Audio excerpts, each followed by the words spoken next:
Hello, Montessorians. Thank you once again for joining us. This is a special edition of our coaching calls. So normally we have recurring coaching every Thursday at 10:30 a.m.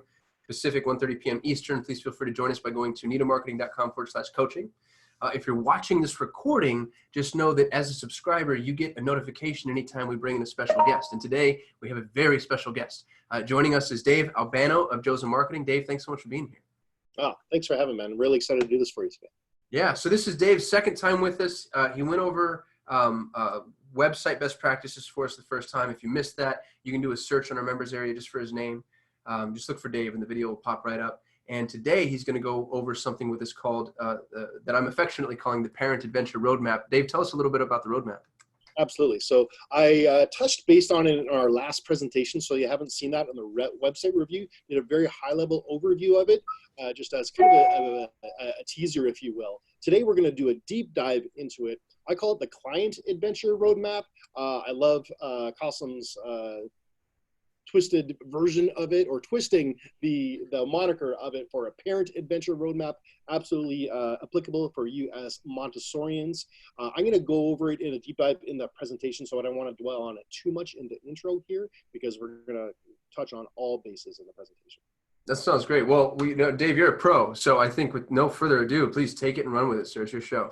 All right, cheers. Thank you so much, guys. And thanks for everyone's on the call. Really appreciate your time. I know we're all busy folks, busy educators, and this does not go underappreciated from both my and I'm sure Qasim's perspective as well. So I'm going to do some screen sharing here. This is visually intensive. So like I say, if you're on a mobile device, feel free to listen in, of course, but then I encourage you to go watch the recordings because it is pretty visually heavy, and I will be referring to a lot of what I share on the screen. So without further ado, let me go share my screen right now. Call this up.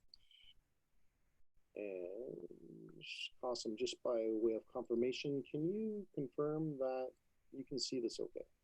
Yep, looks great. Awesome, and I just put it into slideshow view. Can you see my cursor moving around as a pointer? Sure can. Awesome. Okay, so this is the Parent Adventure Roadmap for you guys, and this is all based on science. It's literally it's a scientifically proven and scalable plan on how to transform complete strangers, i.e. your prospective parents who want to join your Montessori school, into not just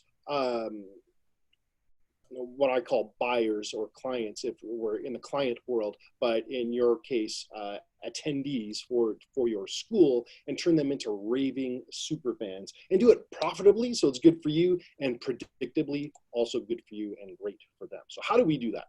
That's what we're going to cover. Here is the agenda. So it's an 8-step scalable plan outlining exactly what I described, completely based on science. And as educators, I think you'll appreciate the science behind this, which I'll walk you through, and why it works and why it's proven. Okay, so, and it works every time based on how we develop as human relationships. Normally I present this to online marketers and businesses. So that's why that reference is included here. What most business owners, and I know there may be some contention as to kind of considering yourself as school operators and educators as a business owner. But the bottom line is, if you're accepting tuition fees, which is revenue to you, and you have expenses going out to run your business, you are effectively a business. So let's just get that white elephant out of the room right now. You guys are educators, absolutely. You're providing a valuable service, but you are essentially business owners if you're bringing in revenue and you have expenses going out with some hopefully left over at the end of the day for you. So what you can do to improve your profitability as educators in the marketplace. And this is going to be really important for you guys. There's a workshop component. So if you don't already, get a pad and pen ready, or if you want to do it on your computer, just a notepad or something, or on a Word doc. We're going to do a complete evaluation of where you are as a school business today. So that's going to be really cool based on the scalable plan I'm going to outline for you. And then I'm actually going to give you a sample template of a roadmap you can swipe and deploy to make your offer, i.e. promoting your school as Montessorians, to make that instantly scalable in the online world, which is really exciting for me on your behalf. I'm really excited for you guys. and then exactly how to implement this roadmap. It's going to be a complete digital marketing plan. If you're not that tech savvy or digital marketing savvy, that's okay. I'm going to provide you with some free resources to do so, and even a chance for some personal hand-holding from me if you want to go and explore this further after this session. So you can start right now. I love to connect and stay in touch with people. I am, of course, a digital marketer myself, so I'm all about the social media and on the Facebooks. You can connect with me on the Facebooks at facebook.com, of course, /Dave Albano, just my name, as you see on the screen there. ALBANO is my last name. So hit me up there and follow my page. And our goal for you is to give you that scalable plan for transforming strangers into rabid buyers or rabid subscribers of your school, if you will, and turn them into raving superfans profitably and predictably. How we do that. And by the way, Qasim, I'm going to kill my video here just so it's not a distraction for people. I did the same thing. Okay, I have to. Oh, I might have to, you know what, I'm not, because I have to exit the slideshow and do that, so we won't worry about it. Doesn't seem like we have bandwidth issues this time around, so that's cool. I can't see the chat, so Qasim, if you wouldn't mind moderating to the chat, if any questions pop up, and just flag me down. Guys, this isn't me just talking at you, this is interactive, this is talking with you. So as I go along, if you have any questions, feel free to stop me if you need any points of clarification, all that fun stuff, just type it in the chat, and Qasim will monitor that, flag me down if necessary, and we'll go from there. Is that cool, Qasim? Yep, I'm on it. Excellent, love it. All right, here's the problem. How do we market your schools online to get leads and rabid buyers without hearing crickets, right? We launch something, we put our website, our school website out there, and nothing happens a lot of times. Or we have a blog and we have articles and there's no comments or likes on them. How do we publish things in the online world without hearing crickets? Well, first of all, let's discuss what the problem is not, okay? And it's not awareness, to be honest. We can get all the awareness you want. It's this little thing called Facebook or Google. There's advertising out there. So we can drive traffic to your websites, to your offers online. Awareness is not the problem. So I want you to get that out of your head. We can get you all the awareness you want. Market demand is not the problem. You obviously have something that people want and need. Otherwise, there wouldn't be all these Montessori schools out there, right? So there is a clear need and demand for what you guys offer to the marketplace. And the product is not the problem. You guys are awesome educators. I know that. If you recall from last call, if you're on that, I homeschooled for years, my kids, myself, and we took a Montessori approach. We had the kids early on in Montessori school, and then we decided to homeschool after that. So very familiar with the concept and your product. It is not the problem. I love the approach. Big believer in it myself, big believer in you guys. Okay, so if that's not the problem, the fact is your product is great. As educators, you do a phenomenal job and provide incredible value to our kids, right? The issue often is your customer or the prospects out there just doesn't get it. They don't understand. Remember, part of your prospects are people who may not be aware of Montessori and the benefits it can give their kids, right? They are more entrenched or just more knowledgeable or aware of traditional school systems, right? And if they are aware of Montessori, then how do they know your school is right for their kids, right? Let's provide you the solution to that problem. And the solution is what I affectionately refer to as a CAR. And that is an acronym, of course, CAR, for the Client Adventure Roadmap. In your guys' case, as Qasim explained, let's call it the PAR. Let's be on par with that, right? Okay, the Parent Adventure Roadmap. Bottom line is, I want you to take your prospects, your prospective parents, i.e. your clients, on an adventure. This is me, actually. I am a high altitude mountaineer, believe it or not. So I love to bring my own passion and ambitions into my business. This is one way how I do it. I'm an adventurer at heart, And we talked a little bit about this last time too, Kasim. This is one of the peaks. This is the highest peak I've ever been on. It's the highest peak in South America, highest one in the Western and Southern hemispheres, and you have to go to the Himalayas to get anything higher. When you are able to take your parents on an adventure so that their kids go on an adventure and you provide the roadmap on how to do so, that's how you can succeed. These are my own kids. They are little adventurers with me. This is a couple summers ago when we climbed that summit behind us. I live in the shadow of the Rocky Mountains. I'm up here in Calgary, Alberta, Canada, and I'm here literally for the lifestyle. So I adventure with my kids and I become their guide and mentor to take them to the summits we climb. Right now, they've been like black diamond skiers since the age of 7. They've been climbing with me since the age of 3, and I am their guide and mentor. I want you to take that same mindset with your parents and your prospects and potential leads of people who can join your schools, right? Because when you do that, if you mentor them and take them on the adventure, successfully get them to the top of the education ladder where they want their kids to go, the view from the top is amazing. And when you become that guide and mentor to them, guess who credits for their kids' journey? You do. And that's how you can get some raving superfans in the process. This is me with one of my own mentors. I didn't make it to where I am without some help and guidance along the way. I have my own coaches and mentors. This is one of them. This is a fellow mentor to both Kasim and I, Ryan Dice.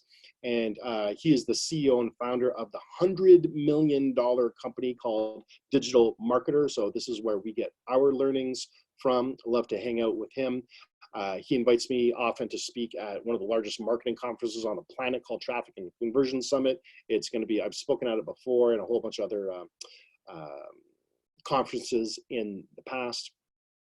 And here's an example of me on stage, for example. I actually teach and help other agencies grow their business. So I don't say this to impress you, but to impress upon you that this stuff works. I've had some incredible guidance along the way, and I was actually awarded Digital Marketer's first ever Consultant of the Year. But here's the facts. Sales and marketing have changed. And again, I want you to take off your educator hat off for a second and put on your business hat. If you're bringing in revenues and sending out expenses, you're a business, okay? And you have to market your schools. That's not a bad thing. If you have something valuable to add to the world, my goodness, you have a moral obligation to shout it from the rooftops, shout it from the mountaintops, in my example, right? And do the world a great service by providing the parents the awareness that their kids have a proper place to get the best education they possibly can. Why wouldn't you want to shout that from the mountaintops? That means, yes, you are a business owner. That means you are a marketer. That means you have to recognize that sales and marketing has changed. For the older folks in the crowd, like me, I got some gray here to show it. Remember when this was a thing, Yellow Pages? So if I was in a live audience here, I'd raise your hand who remembers when this was a thing, Yellow Pages, right? Now they're doorstops if they make them at all. Here's some interesting stats I want to quickly go over with you. 97% is the percentage that represents how many companies say they are invested in omni-channel marketing. What does that mean? Omni is simply, I think it's a Latin-based word, meaning many. It's many-channel marketing, essentially. Meaning they're not just relying on their website. They're not just relying on social media. They're not just relying on ads. They're not just relying on one form of social media, like Facebook. It could be Facebook and Twitter and LinkedIn and all the channels out there. They are everywhere. The majority of companies, almost 100%, are investing in getting the world out there across many channels because people reside in the online world in different places. So you have to meet them where they are. And that's one way to do it, by hitting them up on multiple platforms. I'm going to show you how to do that. 91% represents the number of customers, or in your case, parents, who will just leave your company, leave a brand, and they are unhappy with it, pardon me, and they won't complain, they'll just leave. They won't renew next year, for example, if they're unhappy with your product or service offering, how you're educating their kids. They will just leave and not renew. How do you avoid that? Okay, that's what I want to educate you about today. Let's talk about some lower numbers. 18, which is really high. Numbers are just relative, right? Going from 97% to 91% to a lowly 18. But this represents how many calls in the business world it takes to connect with a buyer. Back in the day, I actually have my psych degree. I did my social psych degree with an honors thesis in goal setting and motivational theory, because I love to know what makes people tick. Back in the day when I studied in my undergrad, the number was 7 to 12 touch points. Now it's 18. Some report beyond this, 21, 22, 25 touch points before it takes to connect with a buyer, right? So sales and marketing absolutely has changed. How about 300,000? That's the number of emails analyzed just to determine that all caps, all capitals in a subject line actually hurts your response rates by 30%. So if you learn nothing else from this presentation, if you are sending emails to your parents, don't put all caps in the subject line because it hurts your response rates. So there's a lot of psychology baked into this, okay?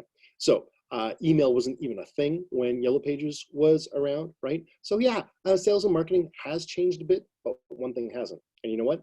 It's really tough sometimes to keep up with the rapid pace of technology, the rapid pace of what Facebook or Google is going to change in their algorithms, and the rapid pace of, I mean, we have, cell phones as part of our lives. How do we deal with this and the effects of screen time on our kids, right? We don't even know, it's still too new. Studies haven't even come out yet of the effects of cell phones on our brains, our mental focus, all these things, right? So we have this rapid pace of societal change that we as human beings can't keep up with. That's because we are people, and we have evolved over the eons at a glacially slow pace, unlike technology today. So we are, whatever you are educators, you are a form of business, whether you like to hear that or not, but you are in the business. People in the business world, we like to talk about B2B, business to business, or B2C, business to consumer, like Amazon is a B2C business, for example. We, and you included as educators, are in the P2P business, people to people. And when you think of your little humans that you're educating, and when you think as your parents, as the purchasers of that education, they are paying it on their child's behalf, right? When you consider them, they are not just numbers. They are not just another name or item on your email list, your distribution list. They are people. So let's treat them like that. I'm pretty sure you do anyway, because you're educators, you love what you do. But when you internalize that and keep that in context in a business sense, that we are dealing with people, then that will help your understanding of why this works so well. So let's go over, okay, this is the education piece. Your educators, hopefully you'll like this. This is what I call marketing neurology. This is marketing neurology 101.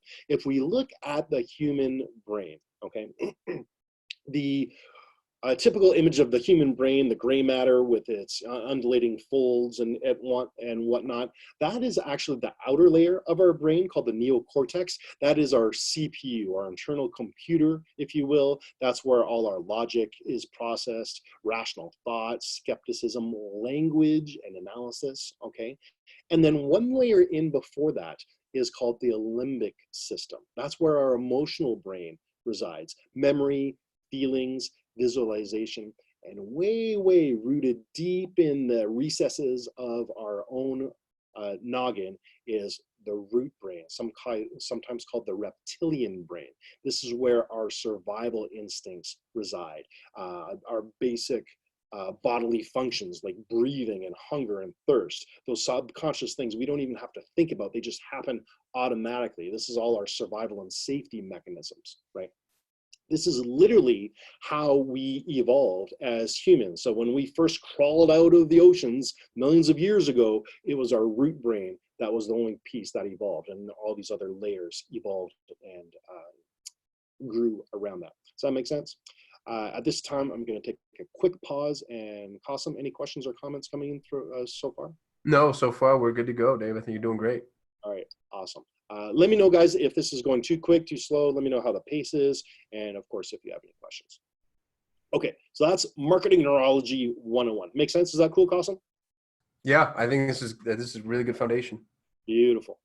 All right, now let's go on to see how that applies to stimuli we are exposed to out in the world, literally at a subconscious level. And we are inundated, again, from a marketing and business perspective, we are inundated with like thousands of stimuli every single day in the form of ads and billboards, or even if you're driving down the street with your car, you see, stop signs and traffic lights and the truck up ahead in front of you. That's all stimuli that you absolutely have to react to. When you slam on the brakes because someone slammed on the brakes in front of you, you got to react to that. That's a stimulus in your external environment. So we are exposed to thousands, if not millions, of stimuli every single waking second of our day. Okay, so the root brain, when it sees an external stimuli, we can't process them all at once. We can, but our root brain does this for us. We don't even think about it. We only look at, is something going to harm me or not, right? Will this kill me?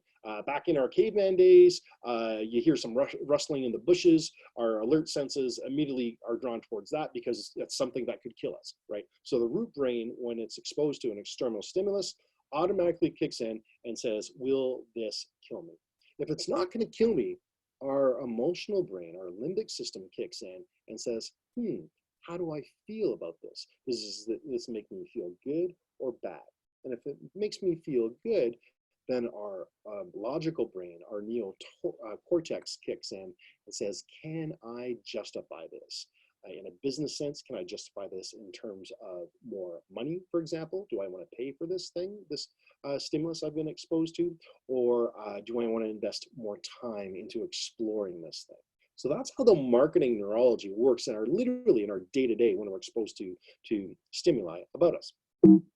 And your parents, when they see messages about your school or first become aware of it, they're processing this in the same way. Okay, so there's another layer of science on top of this as to why this roadmap that I'm about to show you works so well. This is literally based on science, and it's based on the work from this guy named Desmond Morris. You may not have heard of him, you probably haven't. He is world famous in zoological circles, in the scientific community. He's a world famous zoologist, and he studied the courtship behavior of mammals, every mammal under the sun, everything from chimps to blue whales. And then he said, well, why don't I study the most complex, complicated mammal on the planet, us? And he wrote a book about it called Intimate Behavior. How does human intimacy happen? Okay, and he studied the courtship behavior of all these other mammals, and then he decided to look at it in humans and how does this work. Turns out there's 12 stages of human intimacy in developing a normal human relationship. And I'm going to go over them here quickly. And if you think of this in terms of a dating analogy, which I'll get into later, it's kind of funny. But from an awareness stage, you have to become literally physically aware of someone. So we have eye to body, even if they are unaware of you, right? And then we have eye to eye contact. That's instantly more intimate. You could be aware of someone, but you haven't done eye contact yet. But as soon as you make eye contact, there's an awareness that happens there, right? So that's the next level of intimacy. And we all know when someone looks into your eyes, it can be very personable or very deep and meaningful, right? And then voice to voice, i.e. a conversation. We speak to people. And then after that, hand to hand. That's hand holding when we're, or in a handshake in Western society, right?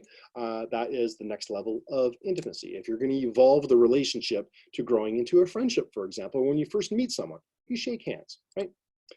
And then you get a little more intimate, arm to shoulder, like your buddies, arm to waist or back. If you know me, Qasim knows me, I'm a hugger. I like this stage of intimacy. I like hugging people. I like the physical aspect of that. I like to give my energetic love to people that way. So I'm a hugger. So that's the next stage of intimacy.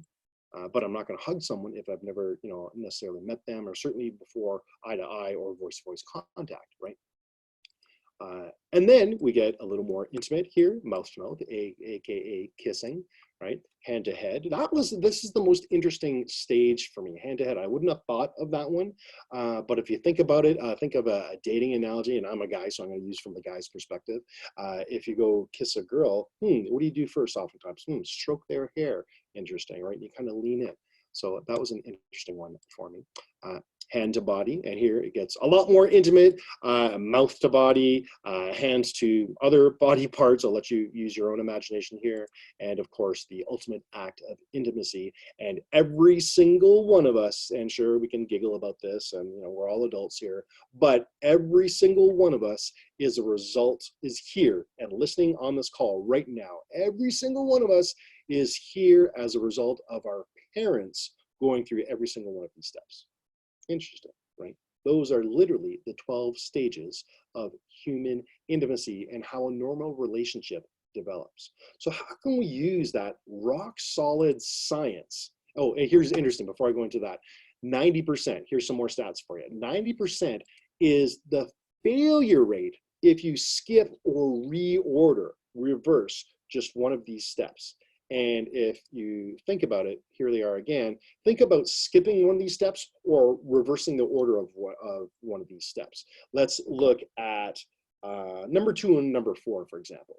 If you make eye contact with someone and you go to reach out your hand to shake their hand before introducing yourself or having a conversation, feels weird, right? So your failure rate to advance that relationship boosts 90% if you skip or just reorder one of these steps. Make sense?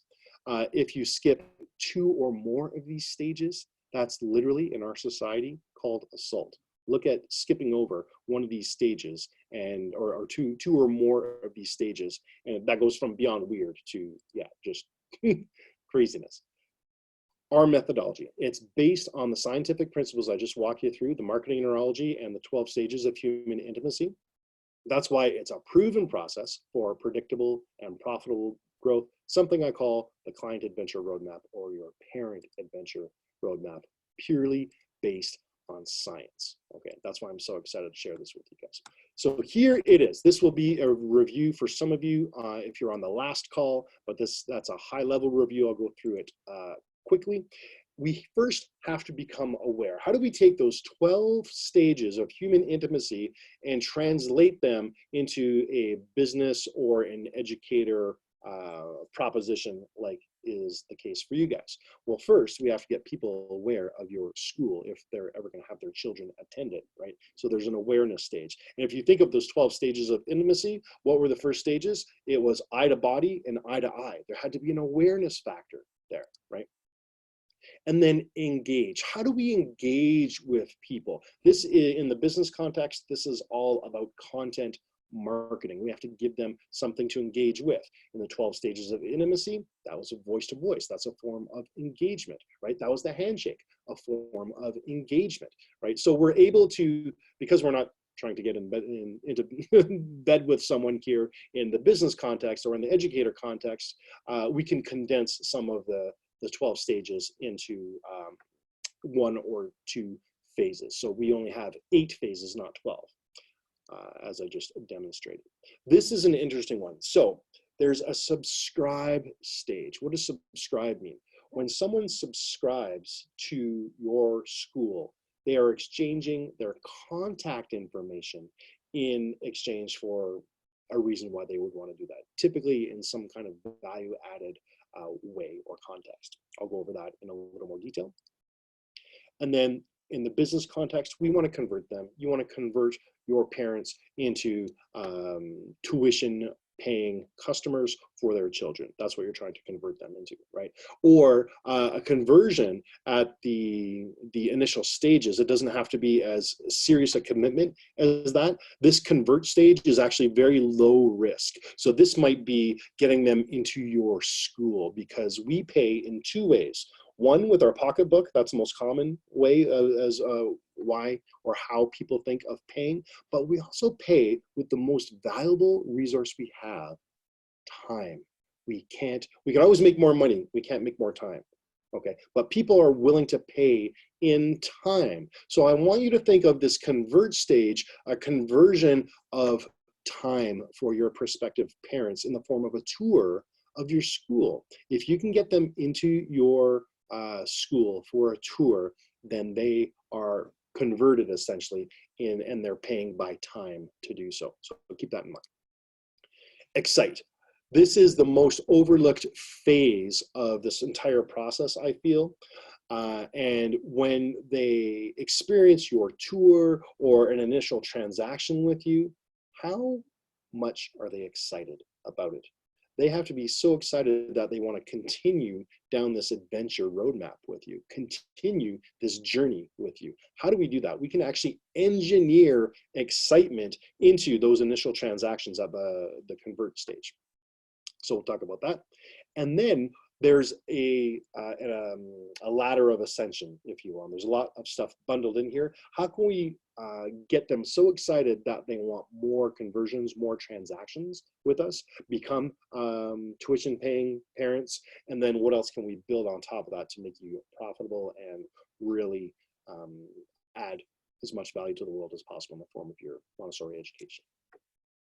Once you do that, and there's feedback loops at every one of these stages, right? Let's say you convert them into a school tour. They're excited about it based on what they see or how you treat them, right? Well, again, we can reverse engineer that process, the excitement, and then they become paying students, or the parents pay for their students, and they convert to the next stage in the ascension phase. They have to be so excited about that. They want to continue to come to your school year after year, and you can actually introduce other offerings, education offers and whatnot, to add more value to them, to give more value to you. So you want to send them that way. When you do that and they're excited at every phase, they automatically become advocates for you. And your advocates can then become promoters. And there's ways we can turn advocates into promoters. The difference being between the two, an advocate is typically passive. They love you, and if they ask you for if you ask them for a testimonial or a case study of how well their child loves your school, for example, or as parents how much they love their school, if you ask them that, they gladly give it to you, but only if they're asked. That's why this is passive. Promoters, when you convert advocates into promoters, promoters are actively promoting you without being asked, and there's ways we can incentivize them to do so. So these, using the 12 stages of human intimacy and our knowledge of the human brain, is how we can carve out this client adventure roadmap. This is what it looks like at a high level. So every single one of these phases is important. We're actually going to score you on every one of these phases in the workshop component of this. And I want to be conscious of time. I'll do a quick check-in. We're half an hour in. Qasim, how are we doing so far? Any comments, any questions coming in? No, I think you're doing great. Dave, no questions or comments so far, but I think we're all just absorbing it. All right, perfect. Well, if there's no comments or questions, I'll take that as a compliment. That tells me that I'm doing a good job here because I'm explaining everything so perfectly. That's right. All right, let's move on. So that, in a nutshell, is the high-level overview of the client adventure roadmap, the parent adventure roadmap. I really want you to consider taking your parents on an adventure when they enroll in your schools, okay? And taking the kids on the adventure once they get there as well, because that's obviously going to get back to the parents, and they're going to want to continue to renew with you, attend your schools. Okay, so let's think of the marketing neurology. Remember, at the awareness and engagement stage, this is where the science overlays the phases of intimacy in a human relationship development. Now we're taking two different models and overlapping them to see how they intersect. So the root brain, when they first become aware of your school, they're thinking, automatically, will this hurt my child or help them? You want to be on the help side, obviously. And when they engage with you. And then at the subscribe and convert stage and into the first part of excite, the limbic system kicks in after those initial transactions, those initial interactions, the initial school tour. They say to themselves, how do I feel about this? Is this good enough for me to continue up the ladder of ascension that you offer them? And the ladder of ascension, of course, if they take a school tour, is of course to enroll And the neocortex at that level kicks in and says, can I justify this? Is the school close enough to me? Can I afford the tuition? Only at that stage, after they've become aware of you, they've engaged with you, they've taken a school tour, they like what they see, they realize it's gonna help them more than hurt them, they're excited, only then does our gray matter kick in and say, can I justify this? So you have to provide so much value, so much excitement that they say yes every time. We can reverse engineer that. How do we do that? So that's how it overlays. Let's transform these over into a horizontal axis at the awareness stage. And I'm going to use a dating analogy here to hammer this home and make this crystal clear. So as a dating analogy, again, not sure of the age levels here, but if you were going to either high school or let's call it college or university, there's, in this example, there's cool guy seeing hot girl at the bar, right? He is aware of her, not the reverse. Or the reverse could be true. Hot girl is seeing hot guy at the bar. He is not aware of her, but she is aware of him. So there's an awareness stage. Just like you have to put yourself out there and make your schools aware to your prospective parents who may enroll. And then how do we engage? Well, engage, back to Mr. Joey Tribbiani here, how you doing? How do we engage with after that initial awareness and eye contact is made, okay? And then back to the bar analogy, as a guy, what do guys do? What do? We walk up to the hot girl, we offer them to buy them a drink, right? We introduce ourselves, that's all engagement. We offer to buy them a drink, and at the end of the night, what do we say? We ask them for their number. That's the subscribe. That's the contact information. In the online world, we do this typically through emails or online forms that you can fill out on a website. That is the subscribe stage. How can we encourage that behavior in the online world to get parents to offer their contact information to become leads for us? Now they turn from prospects who are aware of us. How can we get their contact information? Why? In order so that we can follow up with them, build on the relationship, continue the excitement, and add value to their lives so we continue to advance the relationship. That's how we engage with our parents and get them to enroll their kids ultimately, right? Without even meeting them. This can all happen automatically, automagically, as I like to say, in the online world through systems and automation. So if you're at all familiar with the digital marketing world, there's this concept called a lead magnet. A lead magnet is literally a little piece of digital value in the form of, it could be like an ebook or a white paper or a checklist, or a great one for you guys is your pricing menu, your list of tuition. That is essentially a lead magnet because it attracts leads to you. They become leads, not prospects. Prospects turn into leads by virtue of giving you their contact information. Then they become a lead in exchange for your pricing menus, your tuition at your different grade levels, or any other lead magnets you may have. That is at the subscribe stage, exchanging their contact information for a piece of digital value, if you will. All happens automatically online when they discover your website. Okay, so that's the subscribe.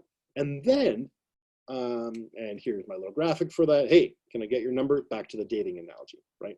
That's getting their contact information. Why do we want to do that? So we can follow up for the next date, right? Instead of just, having a few drinks at the bar. If we're really interested, in my case, if I'm really interested in this girl, then I want to follow up with her to advance the relationship. You want to do the same thing with your leads.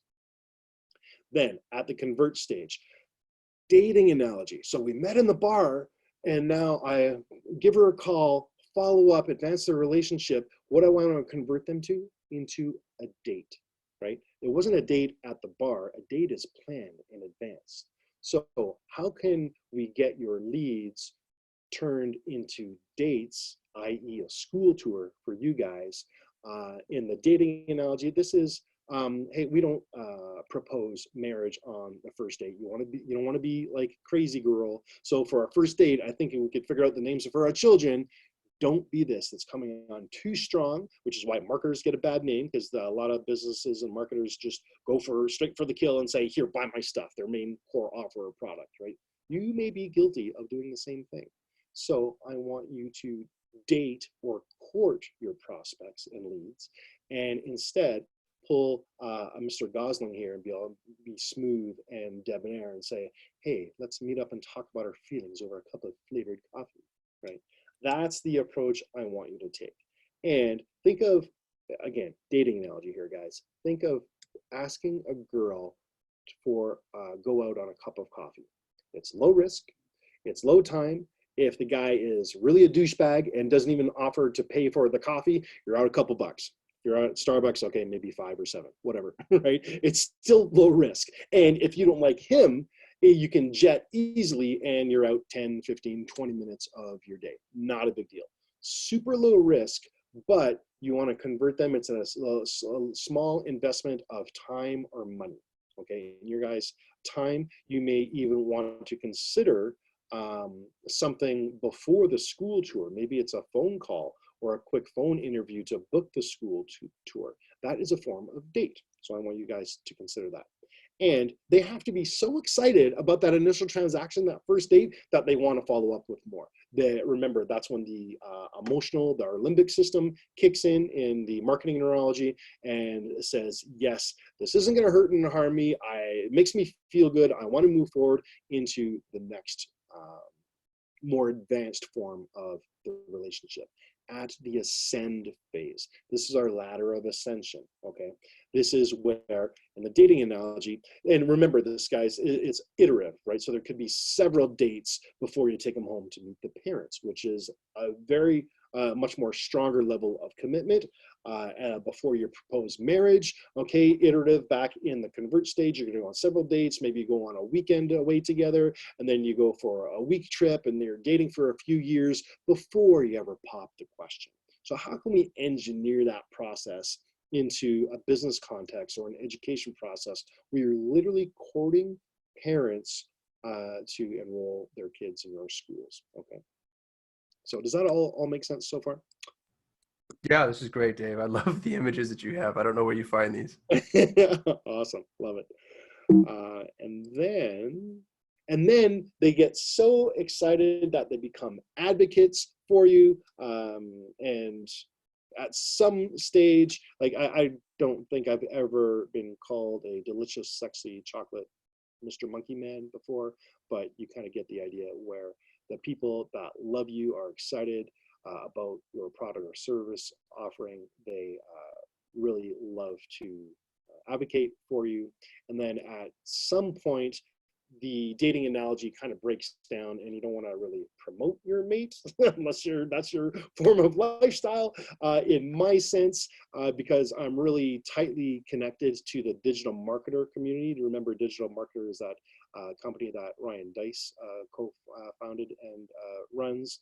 So I am what I call the apex promoter for digital marketer. So I'm a high altitude mountaineer, and I love Digital Marketer as a brand and a company because they've done so much for me and for Cosm over the years, that I went ahead and, unbeknownst to them, this is their logo. This is the Digital Marketer logo.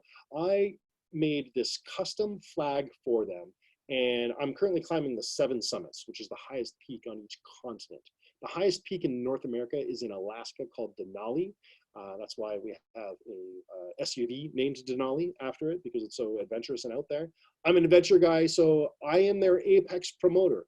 I went and took their flag and literally planted it on Denali for them without their knowledge. And then I sent them these pictures afterwards. They were free to use this in their own marketing, any way, shape, and form they want.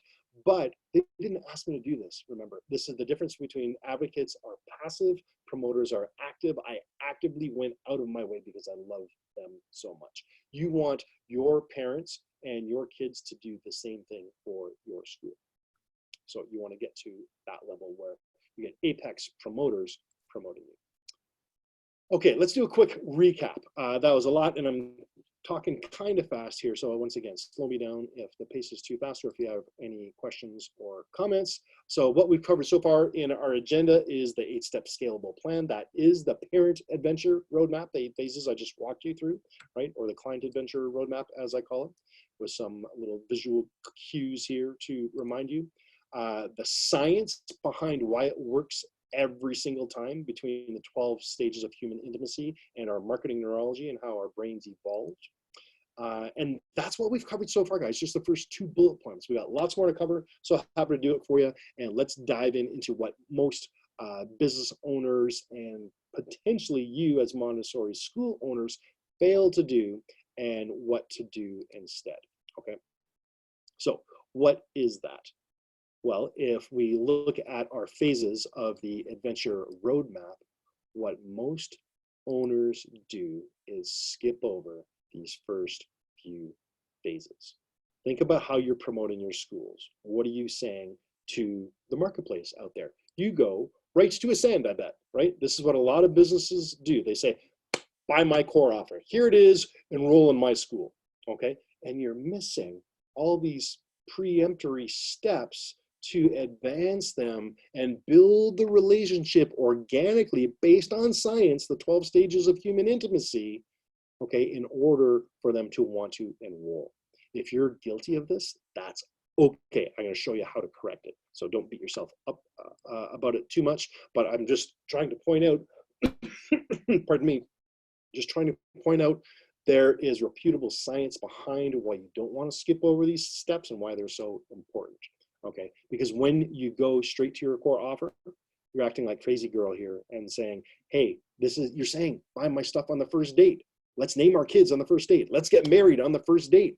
That's what you're saying to your prospects before they even become leads or excited or even aware or know much in depth about your school. You're just saying, enroll here because we're the best out there. Why? With no prior relationship built up. Let's build that relationship, shall we? Here's how we can do that. So, and also when you're going there, you're being like, you know, this guy, right? This is the greasy used car salesman type. When you're saying, buy my stuff straight to your core offer, enroll in my school, you're being this guy. Don't be that guy, okay? How can we be Mr. Gosling and say, hey, let's have a first date over a flavored cup of coffee? That's what we want to be. Smooth, debonair, court our prospects, encourage the natural evolution of a human relationship, right? And you're more likely to win based on science, like the marketing neurology shown here and 12 steps of human intimacy. That is how human relationships develop. It is so easy to forget that in the online world because right now I'm literally talking to a screen. I'm talking to my little camera here. I can't see you guys. You can see me through the wonders of technology, but your website typically isn't set up that way. And it's so easy to become impersonal because of that, that we forget there's people on the other side looking at our stuff, watching and becoming aware at our stuff, engaging with our stuff. Let's not forget that they're people, and let's follow the normal evolution of human relationship development. So let's look at what a proposed adventure roadmap can be for you guys in the online world. So as I go through this, I want you to think of your website and what you have in context, okay? This is literally how it can transform strangers into friends, into paying enrolled students, okay? At the awareness stage, this is, remember, we can get all the awareness you want. And if you're interested in that, hit me up after this because we actually have like whole Facebook ad management packages that we offer to our clients to drive awareness to get them more customers, okay? So at the aware stage, this is seeing an ad, whether a Facebook or Google ad or otherwise, a YouTube ad, insert platform here, ad, right? Or finds you in search. So there's paid advertising, like I just mentioned, and then there's what's called organic search. This is when someone just types you into the Googles and says, Montessori schools in insert location here, and they find you. That's how they can become aware of you, okay? Or maybe you're referred because you have wonderful raving parent advocates and promoters, and they just hear how wonderful you are. That is another form of awareness. right? So how are you getting awareness to your schools right now? Do you have ads right now out there? Are you ranking high in the search engines? Are your parents raving about you that they're referring you? All right, so keep that in mind. Once you get awareness to a new prospect of your school, how are they engaging with you? In the online world, this is all about content and content marketing. This is, are you publishing enough blog articles, for example? That drives awareness and engagement. Social media, and remember, or watching a video if you have a YouTube channel for your school. And on the social media and the content pieces, is your content being liked, commented on, shared, right? Those are all forms of engagement. Those are the handshakes and the voice-to-voice engagement equivalent in the dating analogy, right? How are they engaging with your content online? And then after they engage with you, you build up some know, like, and trust. What are you offering them in the form of digital value, like your pricing menu, your tuition menu, in exchange for their contact information? This is the subscribe stage. This is where your lead magnets reside, also called gated content. It's gated because you have to insert a key, like their contact information, in order to open up the door to retrieve the content that you're offering. Ungated content is in the previous step. That is the blog articles, the videos. If you have a podcast, those are all ungated content because it's just free without, it's free access without offering anything in return. In this case, their contact information. Once you get their contact information at the subscribe stage, you need to convert them in an initial low risk. This is the key. It's a low risk initial transaction in the form of time or money. I would suggest for you guys, it should be time in the form of a school tour or a phone call, a quick meeting to set up the school tour. That is the form of dating. You can convert them that way. So a lead makes a small purchase or invests some time. And then after that initial transaction, they're actually excited about that initial investment of time or money, right? They have to get value. How can you bake in, reverse engineer value and excitement into that initial transaction, so much so that they want to ascend to the next step. And at the ascension phase, that is where your core offer resides. In this case, your core offer, guys, is enrollment, a year enrollment into the program. That's what you're selling. And then in the online marketing world, we have what are called upsells, downsells, cross-sells. Those are other things that we can maximize profit in our business. You can actually do the same thing in your schools. What other things can you bolt on once they take your core offer and are enrolled, and they are excited every single time, that you can upsell them to, and it's not in a sleazy way. You are adding massive value to them in exchange for a financial return to you. So it's win-win. It's just not win-win. I love the triple win. It's win for you. It's win for your customers, i.e. your parents. It's win for the kids. I mean, that's what it's all about, right, guys? So how can you bake that in to your business as educators, as Montessori school owners, such that those people are so excited they become advocates for you? These are, and if you don't have these, by the way, you want to start to acquire some in the terms of testimonials. Go to your best parents, your best kids even. Get them to do video testimonials are ideal, case studies. And these are the ones, that's why I say advocates are passive, because you have to go out and ask them. They're not going to automatically, they're not flooding into your inbox or coming knocking on your door, giving these things freely, right? Typically you have to go ask for them. That's advocates. And at the promoter stage, how can we systemize things such that people want to promote you? This is where successful customers actively refer you out. Tell about your school to other parents to enroll their kid because you do such an amazing job. How can you incentivize them? And there's referral systems and incentivification systems, because that's a word, I know it, I just made it up, so it's a word. That's what I'm rolling with. How can you engineer and create those systems so your advocates become more passive and, they become more active and actively get out there to promote your schools elsewhere, which also drives awareness. So these are some great ideas that you can swipe and deploy instantly into your school to help fill in any gaps you may have, right? And remember, how do you become an active promoter like I did for digital marketer? Let's talk about your roadmap. So I've done a deep dive into all of the phases, into what you could possibly plug and play into there. This is the workshop portion of it. So get your scratch pad out, or get a Word doc ready, or even ideally an Excel or Google Sheet. You can do this online because we're going to be doing some math here. So sharpen your pencils, get your calculators out, get your spreadsheets out, and we're going to do a complete evaluation of how your school is performing based on these 8 phases of the roadmap. So what I want you to do, at the awareness stage, in each one of these boxes, I want to score yourself out of 10, how you're doing digitally, mind you, for your school. Thinking your school is a business, because you're bringing in revenues, you're pouring out expenses, you have hopefully something left over at the end of the day so you can continue to be operational, right? So on a scale of 1 to 10, how are you doing at the awareness phase? I'm going to do this for a fictitious school, and let's say this school is really good at what they do, you know what, but not a lot of people know about them. Their awareness is down. So I'm going to score them a 2. So think of, you have a lot of ads out there. Are you searching or are you ranking highly in the search engines? If the answer is a yes, you're going to score yourself higher.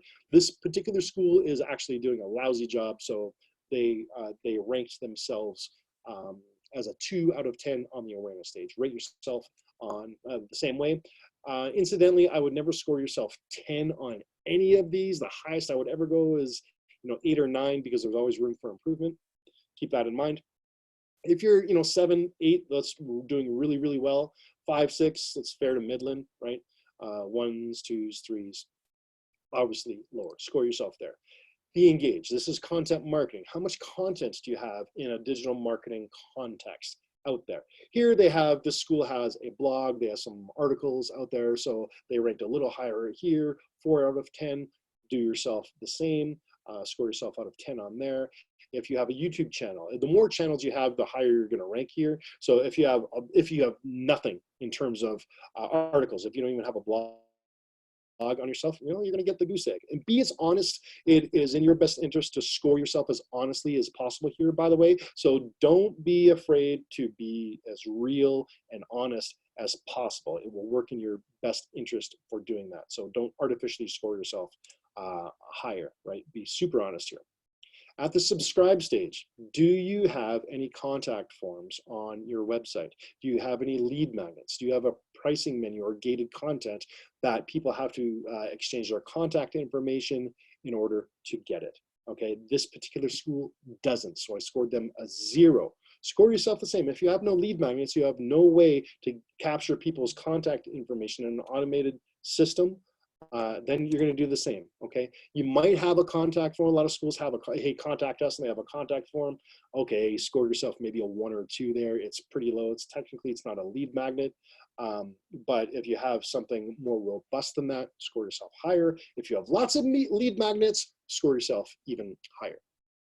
I suspect most of you are going to come in 0 or 1s or 2s in that area.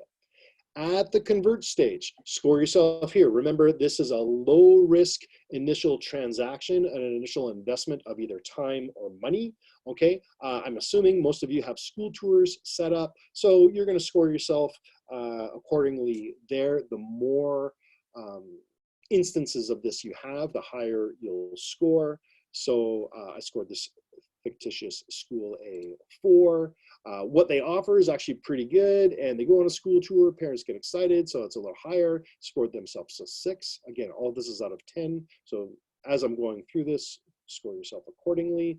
At the ascend phase, they don't just have a core offer, they have other things that they can upsell their parents to, so I scored them a little higher here too. What can you do? You have stuff in place like that? The more robust your product offerings and other things, higher level programs you can offer, You can, and this includes everything from, I'm not in the industry, guys, so I'm going to make some of this up, but hopefully it makes sense to you. But if you offer, for example, a lunch program, maybe you have your base tuition, but then what else can you offer on top of that? Maybe it's a lunch program, maybe it's busing, where everything that you offer, you're making a little more profit, right, to help your operations and ease of operations, right, and make a better learning experience for the kids. So the more things that you can offer on top of your base tuition, the higher you're going to score here. So how robust is your ladder of ascension that you can offer to your parents? Okay, score yourself accordingly. Advocates, they have a couple testimonials in this fictitious example, not a ton, so they scored a little lower, and they have no referral systems in place, no incentives for people to actively promote them, so I scored them a 2. What is your score? By now, hopefully, as I walked through all that, you've scored yourself each out of 10 in each of these boxes, okay? This is where, Qasim, I want to start to open it up shortly, if anyone is willing to share their scores. You should have a score out of 80, guys. What is your score? Each of these boxes is out of 10. There's 8 boxes, ergo, therefore, you should have a score out of 80. What is your score? In this fictitious example, it adds up to 29. Don't be upset or disappointed if it's low. It's typical. I have yet to, the average is actually 36. I've yet to find anyone who scores 50 or higher. Okay, so don't be disappointed if you score low. That's, I can't emphasize the honesty that you need to practice here. Once you figure out, you add up your totals, your 8 boxes out of 80, I want you to convert that into a percentage. In this case, it's 36%. What is your percentage score? This I refer to as the client adventure score or the parent adventure score. In your case, remember, we want to take our parents and our kids on an adventure. How well are you doing? This is the journey. This is the journey of their adventure, getting to the apex promoter stage, right? How well are you doing? At this stage, if anyone is willing and be as honest as possible, I would love to open up the lines and, or even type it in the chat and Qasim will relay it. I would love to hear some of the scores out there. Is anyone willing to do that? Qasim, what do we have? Anything? So far, nobody's submitted their scores yet. We do have quite a few live attendees, though. So if you're live and you don't mind submitting, please do so. And while we're waiting, Dave, I've got 2 questions. I know Awesome. the scoring process, but can we slide over to questions while we're waiting for the scores to come in? You bet. And if anyone, we can type in your scores in the chat and Qasim will relay them, or we can unmute you. And if you want to talk through this process, or you've had any aha moments out of this, or any value as you relate your score, we're happy to do that as well. So while you're contemplating that, Qasim, what are our questions? Awesome. So first question comes from Heidi. She says, is it more lead magnet / gated material the better, or is there a too much? It's a great question, by the way. I don't think there can ever be a too much, because, so the quick and dirty answer is yes, more is better. And here's why. Because the more lead magnets you have, each lead magnet will have a different angle or a different interest level. I mentioned pricing menu is a fantastic, your tuition pricing makes a fantastic lead magnet, but you can make a white paper or a checklist that might interest someone over here who didn't enter their information for the pricing info. Right? You're going to hit people on multiple angles. So every lead magnet you have is going to have a slightly different approach and interest level or topic even. So for your lead magnets, think of in terms of, if you're familiar with blogging at all, I want you to think of the categories, and if you have an active blog, I want you to think of the categories of your blog. Maybe it's by subject. Maybe it's by pricing. Maybe it's by what's Montessori all about, all these things, right? You can drop into your content a different lead magnet based on that category. So the subject matter by lead magnet is going to change, and that's going to hit different people in different ways. So if one lead magnet topic doesn't interest them, another may. So that's the long-winded answer as to why more is better, Heidi. Great question. When Heidi had a follow-up, she says, just to clarify, you're hitting them multiple ways for the same name and email info, or to capture different kinds of info? It could be either or. Typically, the less information we ask for, the more people you're going to get. right? There's less resistance. Typically, in a lead magnet scenario, you're only going to ask for name and email, and that's it. If you want a deeper dive, so it's always a bit of a risk-reward trade-off, right? When you ask for more information up front, you typically qualify your leads. They are better leads because of that, but you get less of them. Less people are going to fill out more information, but those that do, they're going to be more highly qualified to be interested in what you have to offer, if that makes sense. And one more question also from Heidi. She said, I'd appreciate help brainstorming upsell possibilities. Okay, fantastic. And that's my core area of genius. I would love to do that with you. At the end of the call, I mentioned there's going to be ways where we can follow up with you afterwards. So and we can hop on a call afterwards. I'll tell you how we can do that after the session, Heidi. So that's fantastic. And that's really where my genius shines through, is brainstorming ways, what we can offer. And I mentioned, again, off the top of my head, I don't know if it's relevant in your situation, but stuff like, meals or meal plans that we can offer the kids, or busing options, or what have you. There's lots of things that we can do based on your situation, custom to you. Happy to talk about that. Awesome. And we don't have anybody chatting with their score. I think some of our live attendees might have gone shy. And just so you know, Dave, we also lost a few, I think, because the hour turned and the classroom schedule might not be working in our favor, just FYI. All right, fair enough. And yeah, I'm probably got about another half an hour to go here, guys. So I'll try and go through this quickly. Apologies for the time. If you have to leave, completely understand. Catch it on the recording. If not, I'd like to continue this, but this is really important part that I want to go through now. Why I kept on harping on why your honesty in scoring yourself is so important. So let's move on if there's no more further questions.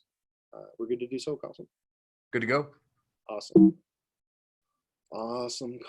So here's what I want to do now. I want to transfer or transpose all those scores onto this horizontal axis as I've laid it out here. So when you do that, and do this for yourselves, guys, if you've already laid this out in a spreadsheet or something, hopefully by phase, you can name the phases, the score at each phase, add them up, right? So what do you see when you see these scores? Remember, this is for a fictitious school or company, and why it was so important to be as honest as possible, because this isn't just an evaluation exercise, it's a prioritization exercise. This identifies any gaps you may have in this process, and then what to fill those gaps with and which order to do it. So you want to start with the lowest score first. In this fictitious example, remember, these guys are the guys who didn't have any lead magnets. These identify your opportunities. That's why it's so important to be honest. And at the subscribe stage, they had a big goose egg. So, and I run 2-day intensives for my clients, and for the folks that hire me, they'll fly me in, and for 2 full days, I'll map all of this out and what's ideal for them. And that's when I put on my doctor's hat. So I'm at the analysis phase, the triage phase, if you will, and now I come back with the diagnosis, and then the opportunities, the prioritization process dictates what the prescription is, okay, in my doctor analogy.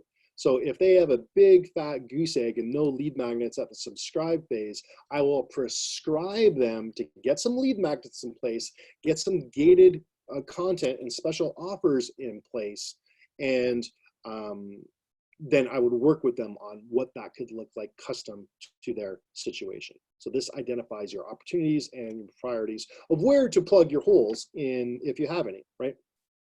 Then you look at your next lowest score, and it happens to be 2. Well, 2 appears, we got a tie for 2. One's at the aware stage on one side, one's at the promote stage. Which one do we focus on first?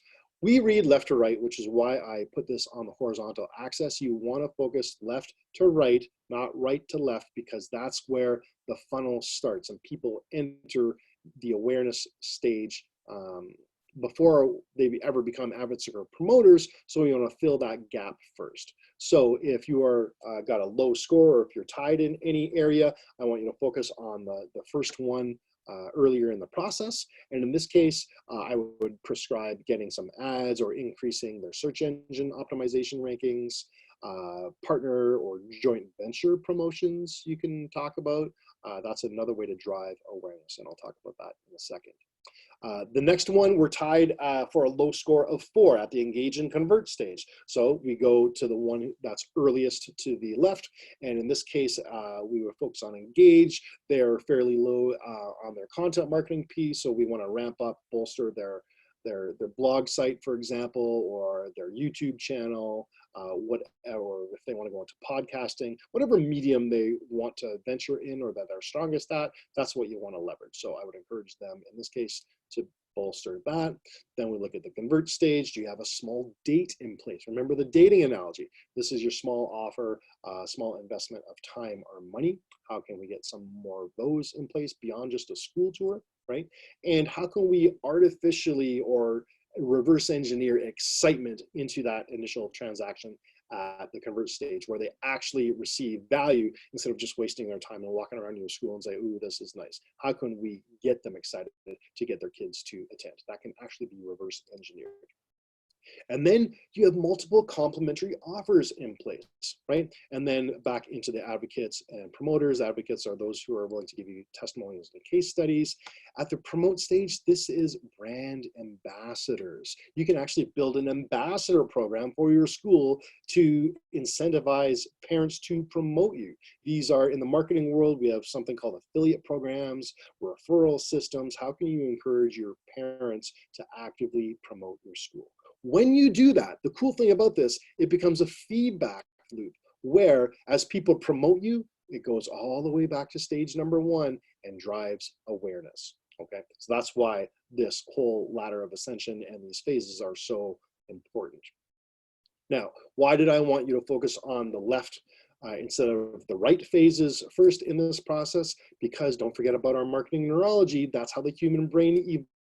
And remember, this is where our the marketing neurology overlaps our phases of human development, and it goes from left to right at the beginning. Okay, remember the root brain, the limbic system, and the neocortex stuff. Can I justify this? Will this kill me at the very beginning? That's why we want to start there. Cool. All right. Let's go on. What we've covered a lot, guys. We've covered the client adventure roadmap, the 8-step scalable plan to build your education business profitably and predictably. That's through the my car analogy, right? The science behind it and why it works every time through the marketing neurology and the 12 steps of human relationship development, what most business owners and online educators fail to do, what to do instead, and that is skip over those first few steps, and there's 5 of them. They go right to the core offer. They go right in for the kill. We did the complete evaluation of where you are now, what gaps you might have and what to fill them with, and gave you even the sample template of your roadmap of what you could plug in into those gaps. Let's talk about exactly how to implement this thing and talk about how we might want to work together further. So here we have our phases again. At each of these phases, there are key components of digital marketing that intertwine, if you will, into each of these phases. So at the awareness phase, remember, we're talking about customer acquisition. This is your paid advertising. So there's a whole discipline in digital marketing called customer acquisition and how to do paid ads correctly across the different platforms. There's another discipline in digital marketing called search marketing. This is how you optimize your website and your offers to rank highly in the Googles, in the search engines, right? At the engage phase, remember I harped on this a bit, this is content marketing, but you also engage socially through social media. So these are various disciplines in digital marketing that you have to become an expert at and excel at in order to implement all these phases that I've discussed. At the subscribe stage, I basically walk you through conversion funnels 101, right? There's a lot more detail that goes into it, but at a high level, pretty much this is a funnel where we want to remember the convert stage. We want to convert from people going from one stage to the other, and that's what sales funnels or conversion funnels are all about in the digital world. And then at the subscribe stage, remember, we're gathering their contact info, typically in the form of an email, sometimes in the form of a phone number. Then we can text them, and there's automated platforms to follow up with them with that as well. But then we're getting into email marketing. We capture their email information. Then what do we do with it? What do we send them? There's a whole discipline on, and a lot of psychology baked into what we should send them, when, and why. Okay, so there's a whole discipline around email marketing. And then at the convert stage, every step of the way, you are starting to gather data. And what do you do with that data? How do we optimize it? How do we analyze it? And once we launch something out there in terms of our conversion funnels, how do we test it and tweak it? How do we optimize it and look at every single point of value that we're offering in the digital space to try and increase those conversions, to get more leads, convert those leads into paying tuition paying parents. That's our objective here, right? So at a high level, those are the 8 core disciplines of digital marketing and how they overlay and intertwine with those first phases. But it doesn't stop there, because there's constant data being collected. There's constant analytics. There's constant other, back to Heidi's point, there's other lead magnets we can deploy that can go into other funnels that need to be analyzed and optimized. So these disciplines overflow into the later phases, okay? And we, in this constant iteration and tweaking of the disciplines and our offerings to the marketplace. So those are the 8 core critical disciplines of digital marketing. We happen to be certified in all of them. Remember, I run a marketing agency, and that's how Cosmo and I know each other. And I actually teach and train a lot of other agencies and business owners on this stuff. And it's interesting because when you get certified in all these core areas of digital marketing, it allows you to do a larger practicum. It's kind of like a diploma, if you will, called to get a certified digital marketing professional designation. And I'm proud to say we're the first ones ever on the planet to do that. It's called CDMP. Think of it, if you're familiar with the project management world, this is equivalent to the PMP, or in the business world, this is equivalent to the MBA. In digital marketing world, this is the Certified Digital Marketing Professional designation, first ones to ever get it. This here is Justin Rondo. He's actually the Director of Marketing at Digital Marketer, that $100 million digital marketing company I mentioned that Cosmo and I are both affiliated with. So Justin happens to be a good friend of mine, actually. So he texted me when I submitted my submission for this designation, and there was a whole practicum and paper that we had to submit. And he goes, dude, you nailed it. You had hands down the most thorough project I graded, and if there's a template for above and beyond, it's yours. So I was pretty happy and excited to receive such high accolades from Justin. And this is the same training used for the marketing teams, the internal marketing teams of some pretty household common names you've heard of, like Uber and Shopify and even HarperCollins Publishing, the book guys. They use this internally for their team. So this is world-class training, and I would like to offer that to you guys. So this is how you can advance your education on this, because you're all educators, and if you really want to do even more deep dive into each of those 8 core critical disciplines, I want to offer it to you for free. You can get it at that link you see on the screen right there, Joza Marketing, that's the name of my company, jozamarketing.com/free. That's JOZA marketing.com/free, JOZA for our Commonwealth friends. I'm up in Canada here, so we said Z, not Z. However, in that, you will get what we call checklists on steroids, or execution plans. There's over 36 of them, constantly being updated and added, so you can do a whole digital marketing education on this, right? You can get certified on those core disciplines just like we have, if you're interested in that sort of thing. I'm not sure if you actually need that. The training is there just so you can enhance your own schools and businesses to perform better in the online space.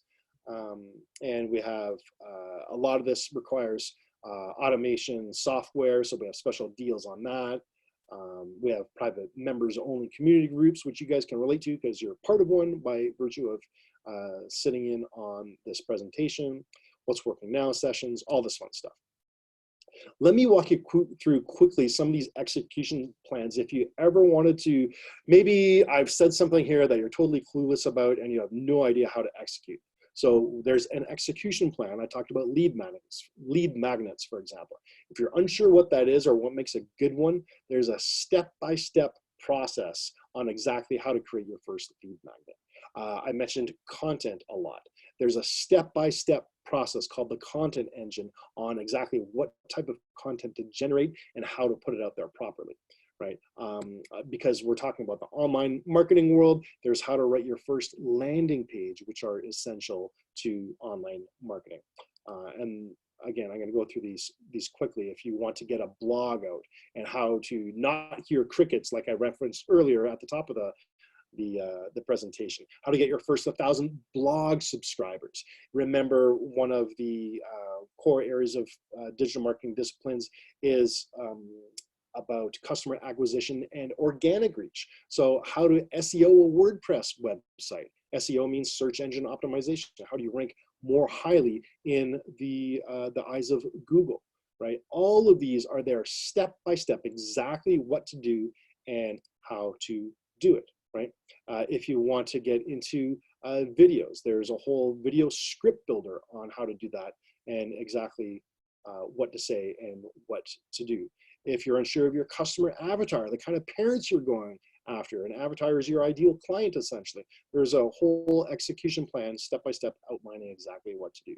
If you want to get into YouTube, it goes on and on. Everything digital marketing is in here for you guys, and I want to offer that to you for free, including these the trainings that I mentioned in each of the core disciplines. And there's actually 3 electives there that you can check out if you're interested.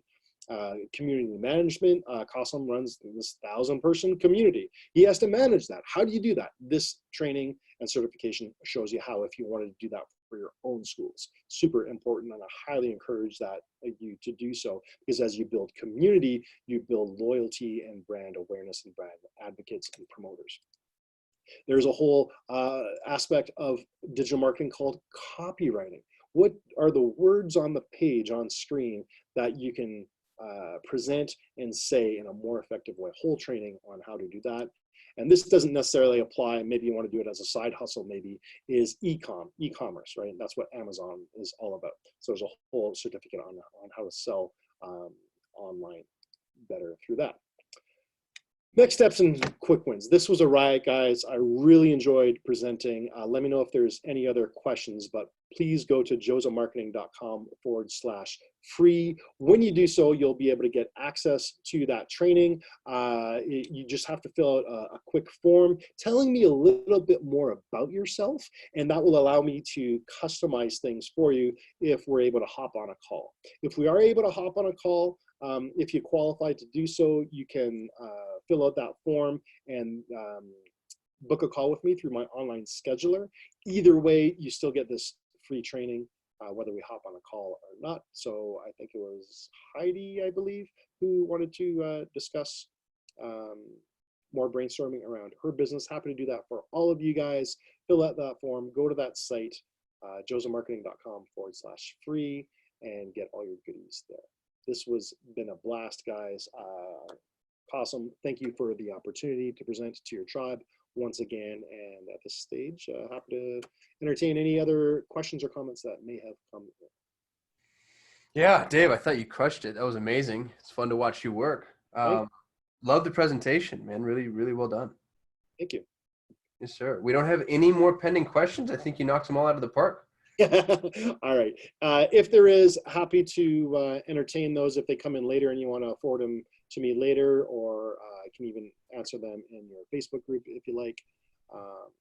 Oh, looks like we just got one. Oh, Heidi says, fantastic presentation. Going to have to process. Thank you so much. You're absolutely welcome, Heidi. I know it was a lot of information. I was going kind of fast, but hopefully that gave you a high-level overview, and the evaluation really helped and gave you some insights on where you might be able to improve your education business. So that's awesome. Awesome. And Dave, the vast majority of our engagement happens in the recordings. And so I would anticipate there being some questions maybe as a follow-up after the fact. Is the best way for somebody who had questions for you directly to just reach out via Facebook on that link you gave earlier? Yeah, that'd be great. or happy to, if they go to this site, thejosemarketing.com/free, fill out the form there, and they can get in contact with me that way as well, or through Facebook, like you mentioned. That's awesome. Cool, guys. Well, if that's it, no further questions, I would love to hear, especially for those of you who are watching the recording, I'd love to hear any ahas or comments you may have gotten out of this, and follow up with me through that link you see on the screen here. Otherwise, thank you. I bid you adieu and wish you well. Thanks so much, guys. Thanks, Dave. All right, cheers. Bye-bye.